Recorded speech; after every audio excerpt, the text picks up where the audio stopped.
نبی کریم نے قربانی کے دن خطبہ دیا اور اپنے فرمایا کہ اس دن سب سے پہلے ہمیں نماز پڑھنی چاہیے، پھر خطبہ کے بعد واپس آ کر قربانی کرنی چاہیے۔ جس نے اس طرح کیا اس نے ہماری سنت کے مطابق کیا، اور جس نے نماز سے پہلے ذبح کر دیا تو یہ ایک ایسا گوشت ہوگا جسے اس نے اپنے گھر والوں کے لیے جلدی سے تیار کر لیا ہے، یہ قربانی قطنا نہیں۔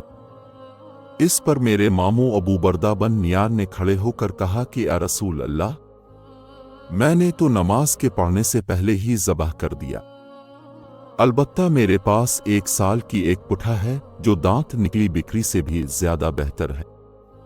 آن حضور نے فرمایا کہ اس کے بدلہ میں اسے سمجھ لو، یہ فرمایا کہ اسے ذبح کر لو اور تمہارے بعد یہ 1 سال کی پٹھا کسی کے لیے کافی نہیں ہوگی۔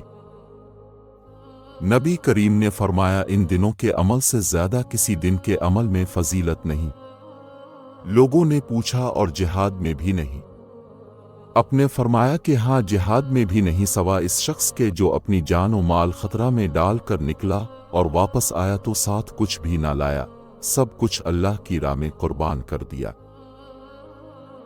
میں نے انس بن مالک رضی اللہ عنہ سے طلبی کے متعلق دریافت کیا کہ اب لوگ حضرت نبی کریم کے عہد میں اسے کس طرح کہتے تھے۔ اس وقت ہم منا سے عرفات کی طرف جا رہے تھے، انہوں نے فرمایا کہ طلبی کہنے والے طلبی کہتے اور تکبیر کہنے والے تکبیر۔ اس پر کوئی اعتراض نہ کرتا۔